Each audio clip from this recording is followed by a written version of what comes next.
I probably touch things that are very familiar to you, but it's a very important thing. I was very happy to sort of like being invited with the idea that to ask, like, can we learn to recognize the truth from lies, and the importance of media literacy and critical thinking. That's pretty much what most of us are actually trying to do on an everyday basis, to think that how do we develop the way of understanding the societal changes, and also trying to develop the way people are able to read in the way that they are enticed to read, and on factual basis. So let me first turn to quite far away, the foundation for our civilization, so to say, in Finland. I think it was cast already in the 16th century. There was this thing called kinkerit, lukukinkerit in Finland. So you could actually, like, get to be able to marry someone if you could be able to read, at least to read well, at least to say some verses, some biblical verses and so forth. And I think on this basis it was possible to build a kind of a workable and operational learning obligation in Finland.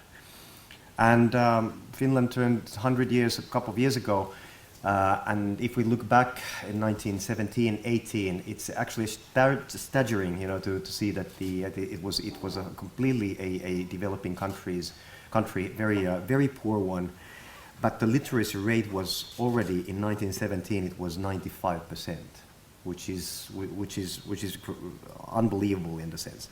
So Finns were actually able to read despite the fact that the primary school became compulsory only in the 1920s.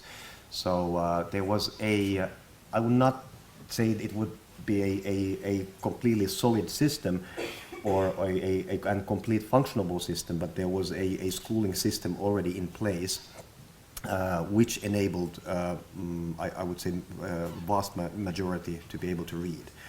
Then when we are looking at the rate of how much people could write at the time, it was only 42.8% in 1917. I think the quite exact rate, I would say. 43% of the population could read but not write.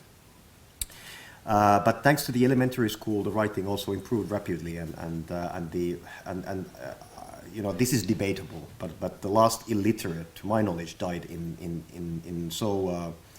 the 1950s, which is rather staggering as well.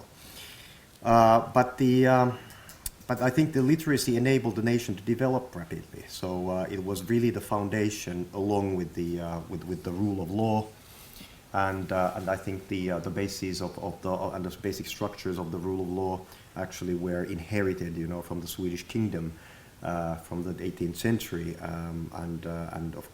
we were celebrating the 250th anniversary of this law adopted in Swedish kingdom, which enabled to very sort of like transparent way of operation transparency what comes to the documents and official documents and so forth. It was really wild, actually. It was so open that it was the most efficient and most compelling one, in the world at the time.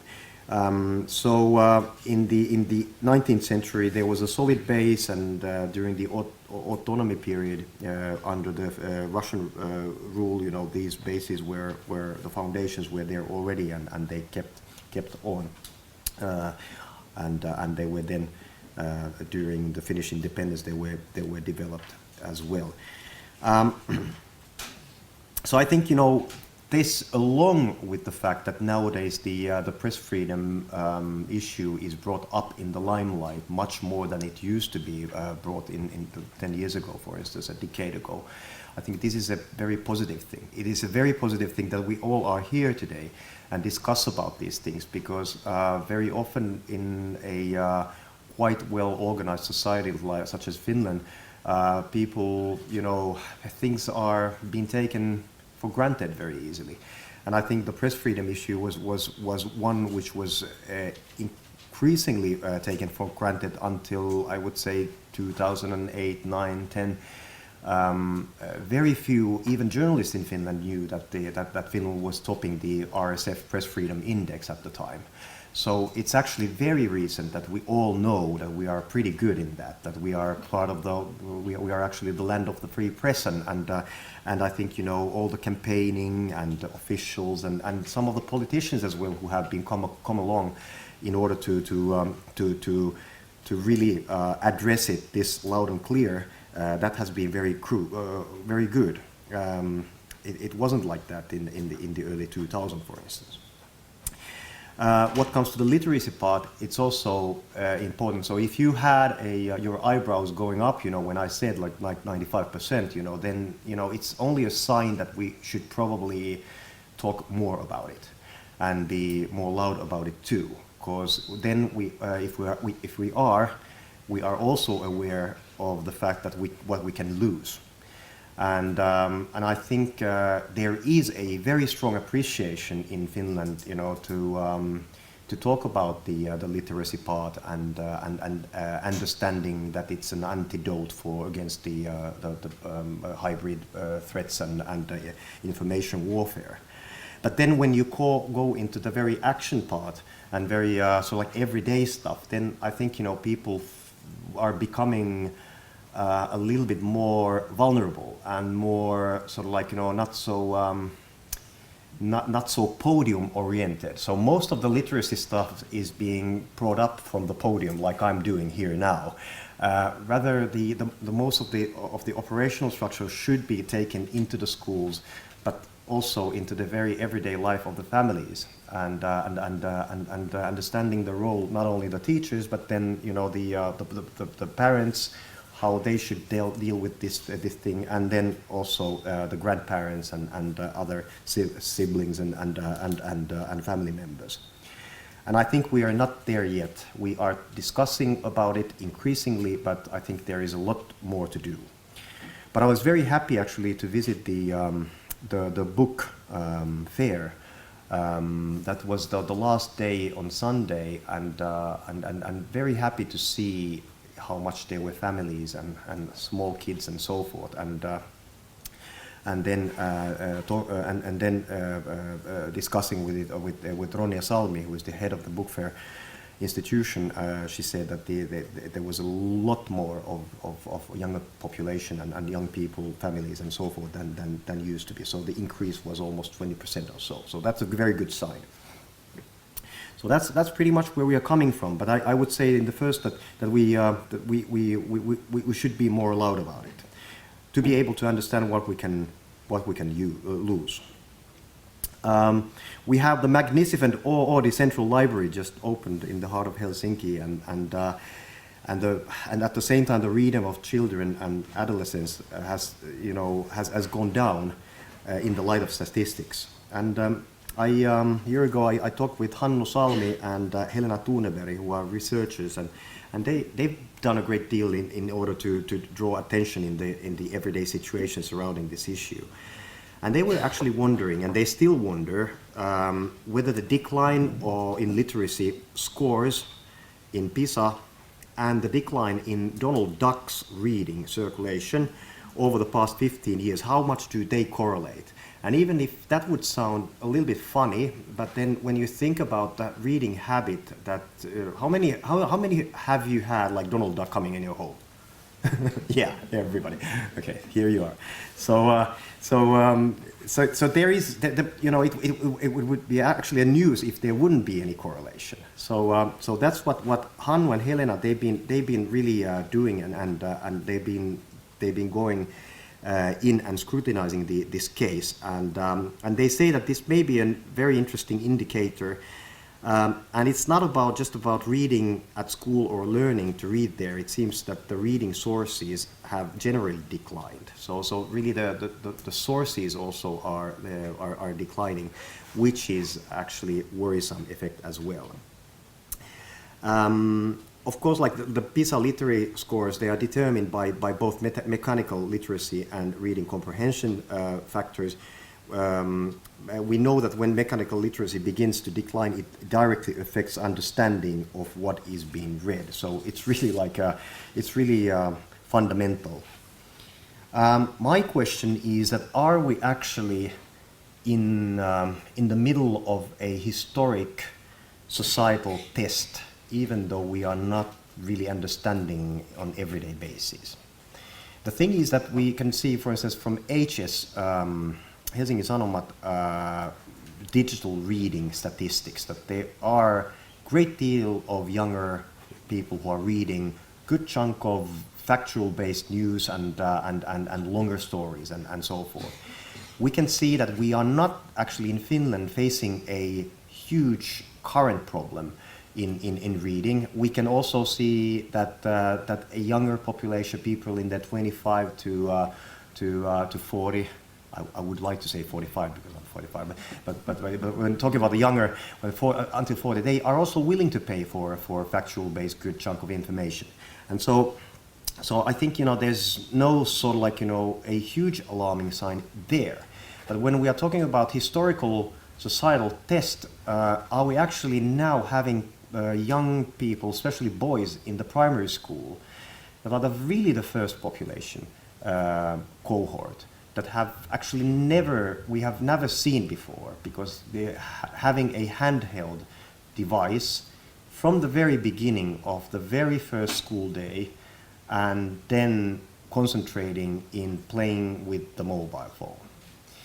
And then when we are kind of conquering, in the very traditional and legacy media of people's time, if we are then putting this, worrisome effect into the framework of a young primary school kid, is there time left anymore after these fantastically immersive games to any reading whatsoever? And if at home the family members and the parents they might be reading good journalism from their handheld device, but the kids only see their parents using the handheld device, is there any sort of like distinction between people doing anything else rather than like looking at the mobile? And I'm not saying that the print should be, the printed version of a newspaper would be the answer to that. No, not at all. But I'm just curious about what is happening now in the living rooms and in the kitchens and in the kids' rooms, currently in Finland, to be able to predict what will be happened within 15 years. Because the digital disruption elements and effects, they are visible. It's always like that. But the human aspect of understanding the digital disruption is always having the same effect. And I can feel it. I've been into that so many times myself, and going in a wrong direction because of this. We always tend to sort of like over-exaggerate the implications when new technology is being adopted. What we are then missing out are the long-term prospects and long-term effects of the disruption. And of course, this is about like the traditional media. We could see that disruption was coming, that we were over-exaggerating it 20 years ago. We really underestimated the real effects what were coming in, less than 10 years ago, and we were late. And so my question is that is this societal test going to end up in something that we are thinking 15 years after this meeting here, that have we been able to predict and understand what has been going on if we have a cohort, a new cohorts, not really able to read? And I think, your example of what is the European overall contest, that one of 6 that was kids or youngsters. It was Adults. Adults are not able. So if you think that if we would have a new kind of a threat coming out, what would that figure then look like in the end of the day? So I'm just like, I wouldn't, like to sound like alarmistic, or because there's a lot of optimism in the air right now. We can see that, like, HS is doing well what comes to the subscription, yeah. The newspaper is turning 130 years and we're happy and so forth. And we can see that the masses of young people are reading good journalism. And I think, Jouko from the YLE, you might say the same. What you can see from the statistics from and the digital numbers from your perspective as well. But this is worrisome. So I think the scientists, teachers, officials, literary experts have been very loud actually about the potential future problems. And what I see really vital is listening to the Finnish language teachers associations, the Finnish language teachers associations. A couple of years ago, they just put all these bits and pieces together, and they were warning that less reading will diversify the society. That's I would say that's logical. Less reading diminishes the media literacy, logical. And it diminishes the ability to be critical towards different sources. That's why we're here today. And it also weakens one's abilities of social interactions. So more reading also means better, social interaction capabilities, because we probably understand more of what you are thinking while we are having more inputs from different sources. But they also say, and this is now the positive side, that active reading, however, increases one's common knowledge and it develops thinking and concentration. And I think what's really, bugging me and I think all the parents and, people that are these big media platforms and intermediaries, are they actually stealing our ability to concentrate on things? Because I can feel it myself. I've been robbed my capability of concentrate on some real issues for a long time, because I'm being interrupted all the time. And I love to be interrupted. And this is the thing, with the platforms. The problem is that we are so much into those platforms that we cannot even see. We always see the problem of somebody else, kid or somebody else's problem. But we really have hard time to understand what is happening inside of our own heads, because there's a lot of things happening and we are not able to steer that. So when talking about kids, the bigger problem might be us. What is actually happening to us? Are we actually the first cohort that is getting really into the problematic zone and not being able to understand what is happening? There was a mention here at the panel that we should also take care of the older generation. And I think, if there would be now the alarm bell ringing, I would be rather really worried of my mother's population, because they are very digitally illiterate. They can be guided towards wherever, of course my answer to my mother is just you need to read Helsingin Sanomat, and that's it, it's just going to, or watch the YLE or reading it, from the digital platform. Well, okay, anyhow. But I think the Finnish Language Teachers Association is very right. Then there is the other way, that do we get too pessimistic, too alarmistic? I think it is very vital to fight back the lying press, Lügenpresse, in any possible means, and I think the active ways, there has been good examples of fighting against these crooks, against with the judicial system, but also then look, ourselves as well, focused on how to do future-proof journalism, and then when reading the material and researches of this particular issue, there's definitely a sort of self-mirroring issue with the legacy media, and I think the traditional way of putting it is that, we at the legacy media, we have to be very transparent. We have to sort of start to know and understand how to be more transparent and so forth. I think we have been repeating that stuff, for years, and I don't know, where we are. I can't see much development. and I can be very self-critical on that as well. I think the transparency issue is very important. It also consists the product design, because the product design means that we can see that in the old world, when we were watching the 8:30 news, or in the television, linear television, or you read the newspaper as such, you could actually understand where the articles are and how they are being placed, vis-a-vis each other. And nowadays, in the digital field, that's very, very different. And so you have a stream of articles that are not sort of like, placed in any sort of like, a coherent way. And I think there's a lot of room to do. I think we are in the Stone Age now, what comes to the really understanding how to sort of like, put things and bits and pieces together in an understandable way. So the product design is one thing. To be able to tell inside an article, for instance, what this article is all about. Is this a news article? What kind of articles is this a column or op-ed or so forth?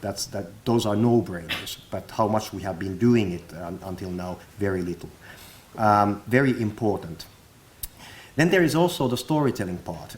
That to be able to entice these younger cohorts and small kids, to be able to sort of like digest, what we do have and offer.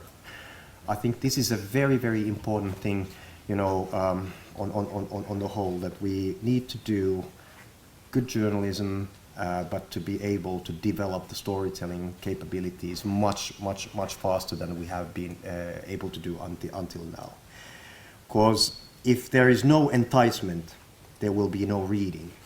And for instance, Hannu Salmi told me that it's not really like only the news, and it's not only the traditional media, but you have to understand, Kaius, that when a boy or girl is playing Minecraft, there's a fantastic repertoire of books about Minecraft. In libraries and bookstores and so forth. And these kids, they are very, very, very willing to read these books, and they can be really, hardcore, good quality books as well. And so actually, you get into the area of enticement. How do you have content, and how do you actually deliver the content in the way that the younger population are willing to read? And not really thinking that you would need to do that. Okay, so the source criticism, very important, and I think school has got a very important role in that. We have also differences. I think one thing which is systematic difference between Sweden and Finland. And this is just an example. It's a small example, and it's not kind of a qualitative example as such, but I'm just telling that there's in Nordic countries we have very sort of like common way of understanding these things, but there is for instance a system type of difference between Sweden. That in Sweden, if you look at the rates, how much people are voting and young people are voting in the European elections, that's much higher than in Finland. And there might be several reasons for that, but one of the main solid reasons is that the school system adopts, the European Union and the power base of the European Union inside their curriculum. It is inside the schooling system and so forth. And it does not mean that you would be in favor of the European Union, but rather that it's a contextual framework of understanding that there is at least, some sort of like element we call EU, to be able to understand what these guys are doing there and how much it affects our life and so forth.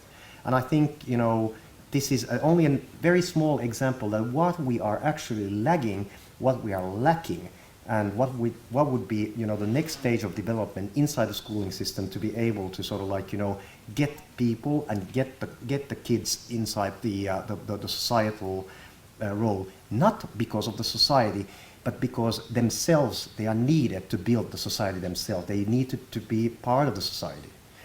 And then we can include also the source criticism inside this curriculum. We can include, you know, the need for quality press inside the curriculum and so forth. And I think this is, you know, well, this might get too far away, but I think, you know, this is a national security issue. This is something which is very, very important, and much more important because we are then, in the end of the day, as the panelists said, we are talking about the resilience and the capability of sustaining the democracy, and that's a big thing. I think in the Nordic countries we have some commonalities as well when it comes to the traditional media, that all the bigger news outlets do have a sort of like gravitational strategy.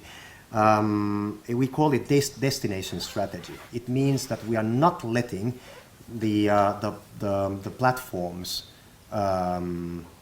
dictate how much there is traffic, digital traffic coming into our sites. It's a bold statement now.